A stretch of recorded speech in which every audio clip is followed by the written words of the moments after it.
Welcome back to our channel. நான் சரி match with me Sushmita. இன்னைக்கு நம்ம சேனல் ஒரு இன்ட்ரெஸ்டிங்கான ஒரு அப்டேட் தான் வந்திருக்கோம். அது என்ன அப்டேட், யாரை பத்தி யோசிக்கிறீங்க? எல்லாருக்குமே ரொம்ப ஃபேவரட்டான ஒரு தெலுங்குல இருந்து ஒரு தமிழ் ஆக்டர்னே சொல்லலாம். இவர் யாருன்னு தானே யோசிக்கிறீங்க? விஜய் தேவர்கொண்டா அவர்களோட அடுத்த படம் பத்தி தான். இவரோட ஃபேமிலி ஸ்டார் படம் ரொம்ப பெரிய ஒரு ஹிட்னே சொல்லலாம். அதை தாண்டி கல்கில ஒரு சீன் வந்திருந்தாலுமே ரொம்ப பியூட்டிஃபுல்லா நடிச்சிருந்தாரு அப்படின்ற மாதிரியான விஷயங்கள் இருக்கு.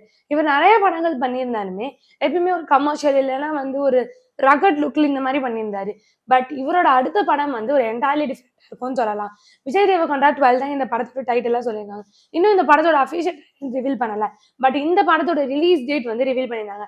28 மார்ச் 2025 தான் இந்த படம் ரிலீஸ் ஆக போகுது. அதை தொடர்ந்து இந்த படம் ஒரு ஒன் லைனா சொல்லலாம். மேபி ஒரு ஜெயில் ஸ்கிரிப்டா இருக்கலாம்.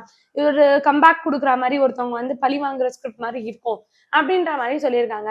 இந்த படத்தோட டைரக்டர் கௌதம் தின்னாரூரின்றவர் தான். இந்த படத்துல ஃபீமேல் லீடா பாக்யஸ்ரீ பண்ணியிருந்தாங்க.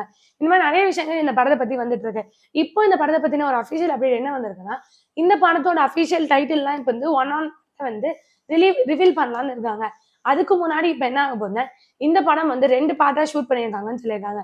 இந்த படத்தை 2 பார்ட்ஸா ரிவீல் பண்ண போறதாவும் இருக்கு. இந்த படத்தோட ஃபர்ஸ்ட் பார்ட் தான் 28 மார்ச் 2025 ரிலீஸ் ஆக போகுது. அதுவே ஒரு 5 மந்த்ஸ் கழிச்சு தான் ரிலீஸ் ஆக போகுது அப்படின்னா, இந்த படத்தோட செகண்ட் பார்ட் எப்போ ரிலீஸ் ஆகும்? அந்த மாதிரியான கொஸ்டின்ஸ் தான் இருக்கு. உண்மையா இந்த படம் என்ன ஜானர்ல இருக்க போகுது அப்படின்றதெல்லாம் அஃபிஷியல் அப்டேட்ஸ் அந்த டீமே ஒன் ஆன் ஒன்னா ரிலீஸ் பண்ணலாம்னு இருக்காங்க. இதை பத்தி நீங்க என்ன நினைக்கிறீங்கன்னு மறக்காம கீழே கமெண்ட் பண்ணுங்க. இந்த மாதிரி இன்ட்ரெஸ்டிங்கான சினிமா அப்டேட்ஸ்க்கு மறக்காம இன்னும் சினிமாஸை லைக் பண்ணுங்க, ஷேர் பண்ணுங்க, கமெண்ட் பண்ணுங்க, மறக்காம சப்ஸ்கிரைப் பண்ணிடுங்க.